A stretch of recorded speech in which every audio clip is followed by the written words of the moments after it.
मित्रांनो, आज आपण इंग्रजीमध्ये सर्व 12 काळ अगदी त्याच्या फॉर्म्युला सहित आणि उदाहरणासहित अगदी साध्या सोप्या भाषेमध्ये पुढच्या फक्त 10 मिनिटांमध्ये होणार आहे।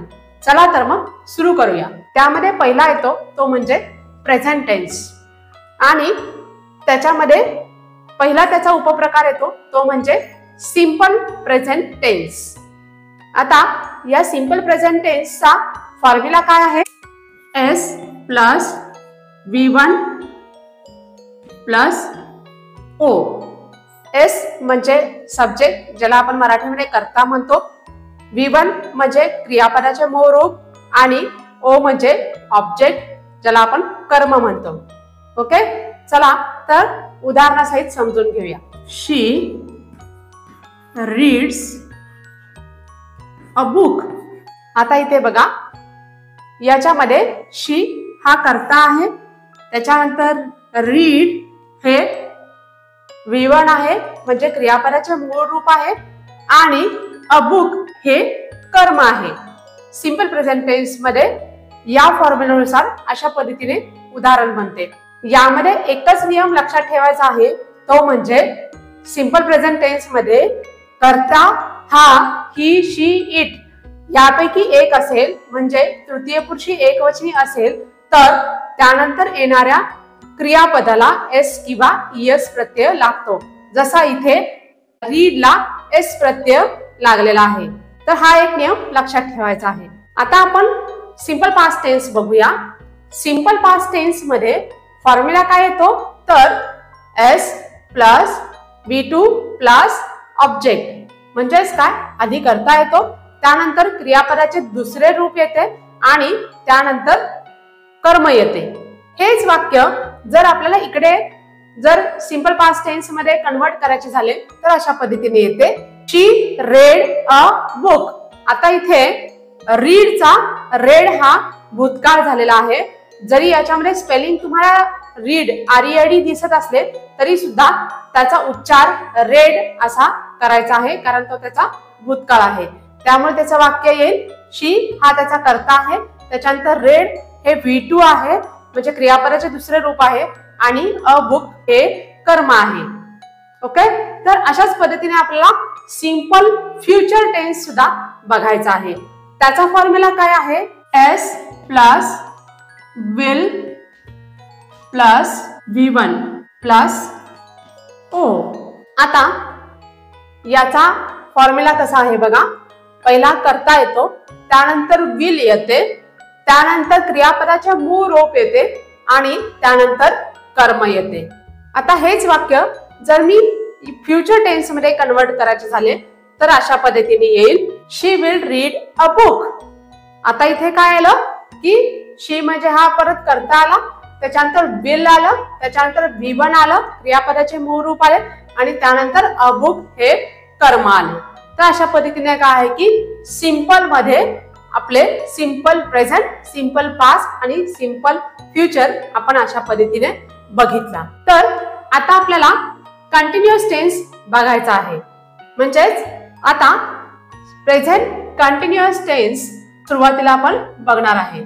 तर प्रेझेंट कंटिन्युअस टेन्सचा फॉर्म्युला आहे S प्लस M और is और R plus V1 plus ING plus object. म्हणजेच काय, तर पहिला कर्ता येतो, त्यानंतर M किंवा is किंवा R येते, त्यानंतर V1 म्हणजे क्रियापदाचे मूळ रूप येते, त्याला ING प्रत्यय लागतो आणि त्यानंतर कर्म येते।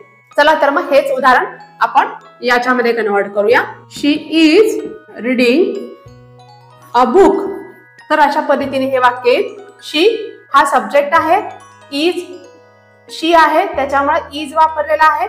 जर शीच्या ऐवजी आय असतं तर M आलं असतं, किंवा शीच्या ऐवजी दे असतं तर इथं R आलं असतं आणि त्याच्यानंतर काय आहे की V1 म्हणजे रीड, त्याला ING प्रत्यय लागलेला रीडिंग आणि अ बुक हे काय की ऑब्जेक्ट आहे। तर याच पद्धतीने आपण पास्ट कंटिन्युअस टेन्स सुद्धा बघणार आहे। तर त्याचा फॉर्म्युला काय आहे चला बघूया। S प्लस was a वर plus V1 plus ING plus object. बघा हा फॉर्म्युला कसा आहे तर करता येतो, त्यानंतर वॉज किंवा वर येतं, त्यानंतर V1 येतं, त्यानंतर ING त्याला प्रत्यय लागतो आणि त्यानंतर ऑब्जेक्ट येते.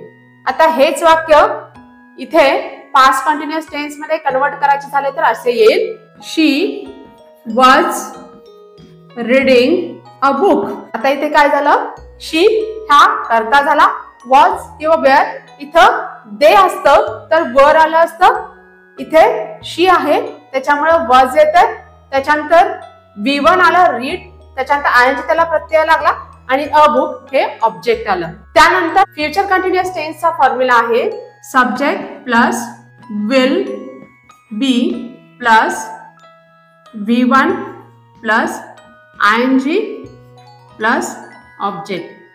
आता हा फॉर्म्युला बघा, इथे करता येतो, त्यानंतर विल बी येतो, त्यानंतर V1 म्हणजे क्रियापदाचे मूळ रूप येते, त्यानंतर त्याला ING प्रत्यय लागतो आणि त्यानंतर ऑब्जेक्ट येते. उदाहरण हेच जर कन्वर्ट करायचं झालं तर अशा पद्धतीने होईल, she will be reading a book.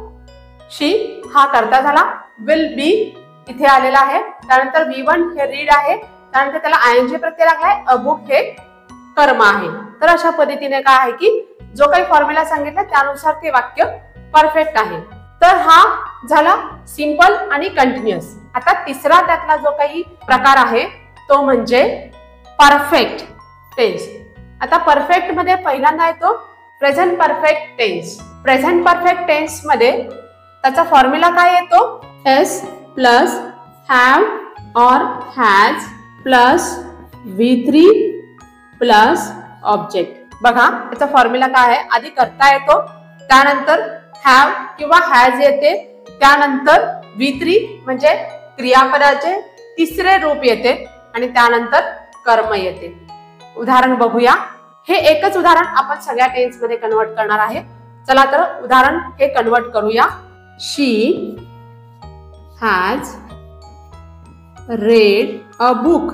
आता इथे बघा की शी हा काय झाला, करता झाला, हॅव किंवा हॅज शी आहे म्हणून काय की हॅज वापरलेले आहे. जर इथे आय असतं तर हॅव असतं, आय वी यू यू आणि दे याच्यासाठी आपण हॅव वापरतो आणि ही शी इट साठी आपण हॅज वापरतो. जसं आपण इथं रीड्स केलं तसं इथं हॅज वापरतो आपण ही शी इट साठी. तर शी हॅज रेड, V3 आला, स्पेलिंग सेम दिसतंय पण त्याचा उच्चार रेड असा येतो, म्हणजे क्रियापदाचे तिसरे रूप आहे ते, आणि अ बुक हे कर्म झालं. आता त्याच पद्धतीने पास्ट परफेक्ट टेन्सचा फॉर्म्युला बघूया. तर त्याचा फॉर्म्युला आहे S plus had plus V3 plus object. म्हणजेच काय, आधी करता येतो, त्यानंतर हॅड येतं, त्यानंतर क्रियापदाचे तिसरे रूप येते आणि त्यानंतर कर्म येते. चला तर मग बघूया याचे वाक्य कसे येते. She had read a book. She had read a book. She हे करता आहे, हॅड इथे आलेला आहे, V3 म्हणजे रेड आहे आणि अ बुक हे कर्म इथं आलेलं आहे. पास्ट परफेक्ट टेन्स मध्ये अशा पद्धतीने फॉर्म्युला येतो. आता फ्युचर परफेक्ट मध्ये बघूया. फ्युचर परफेक्टचा फॉर्म्युला आहे S plus will have plus V3 plus object. काय फॉर्म्युला आहे बघा, आधी करता येतो, त्यानंतर विल हॅव येतं, त्यानंतर V3 म्हणजे क्रियापदाचे तिसरे रूप येते आणि त्यानंतर कर्म येते. बघा हेच वाक्य कशा पद्धतीने कन्वर्ट होत आहे. She will have read a book. आता इथे जसा करता म्हटलं तुम्हाला तशा पद्धतीने हा करता शी येतोय, विल हॅव वापरलेला आहे, इथे V3 रेड आलेला आहे आणि कर्म अ बुक अशा पद्धतीने आलेला आहे. अशा पद्धतीने परफेक्ट टेन्स मध्ये असा फॉर्म्युला प्रत्येक टेन्सचा येतो, मग तो प्रेझेंट असेल, पास्ट असेल किंवा फ्युचर असेल. आता सगळ्यात शेवटचा प्रकार आहे तो म्हणजे perfect continuous tense. Perfect continuous. आता परफेक्ट कंटिन्युअस मध्ये प्रेझेंट टेन्सचा फॉर्म्युला काय येतोय बघूया.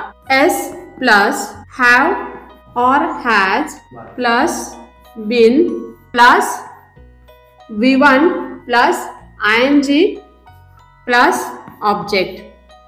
आता बघा याचा फॉर्म्युला कसा येतो. आधी करता येतो, कर्त्यानुसार हॅव किंवा हॅज येते, त्यानंतर बीन येते, त्यानंतर V1 म्हणजे क्रियापदाचे मूळ रूप येते, त्यानंतर त्याला ing प्रत्यय लागतो आणि त्यानंतर त्याचं कर्म येतं. तर आता हे वाक्य याच्यामध्ये कन्वर्ट करायला गेलो तर अशा पद्धतीने होईल. शी हा कर्ता आला, त्याच्यानंतर हॅज बीन येणार. इथे सुद्धा शी आहे म्हणून हॅज आलेला आहे. अदरवाईज आय, वी, यू, दे असं असेल तर हॅव आलं असतं. त्याच्यानंतर हॅज बीन, त्याच्यानंतर रीड हे V1 आहे, त्याला प्रत्यय लागलेला ing आणि त्यानंतर अ बुक हे कर्म आहे. हा झाला प्रेझेंट परफेक्ट कंटिन्युअस टेन्सचा फॉर्म्युला. आता पास्ट परफेक्ट कंटिन्युअस टेन्सचा फॉर्म्युला बघूया. S plus had plus been plus V1 plus ing plus object. आता याचा फॉर्म्युला कसा आहे बघा. आधी करता येतो, त्यानंतर हॅड बीन येते, त्याच्यानंतर V1 येते, त्याला ing प्रत्यय लागतो आणि त्यानंतर कर्म येते. उदाहरणार्थ she had been reading a book. तर अशा पद्धतीनं शी हा करता येतो, त्याच्यानंतर हॅड बीन आलेला आहे, त्याच्यानंतर V1 रीड आलेला आहे, ing त्याला प्रत्यय लागलेला आहे आणि त्यानंतर ऑब्जेक्ट म्हणजे कर्म हे अ बुक आलेलं आहे. तर हा झाला पास्ट परफेक्ट कंटिन्युअस टेन्सचा फॉर्म्युला. आता हेच फ्युचर परफेक्ट कंटिन्युअस टेन्स मध्ये बघूया.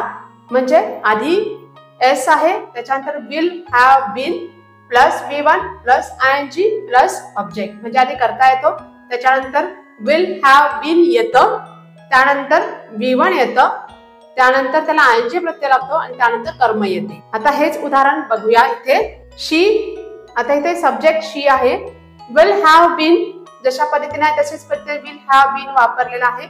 V1 आहे रीड, त्याला ing प्रत्यय लागल्यानंतर रीडिंग येतं त्याचं आणि ऑब्जेक्ट आहे अ बुक.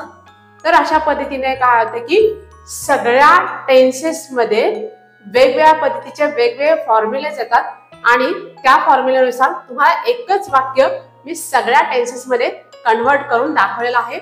शिवाय त्याचे सगळ्याचे फॉर्म्युला सुद्धा तुम्हाला मी सांगितलेले आहेत. या व्हिडिओ मधील तुम्हाला सर्व फॉर्म्युले समजले आहेत का आणि कोणत्या टेन्स मध्ये कोणते वाक्य वापरायचे किंवा कशा पद्धतीने वापरायचे हे तुम्हाला समजले आहे का.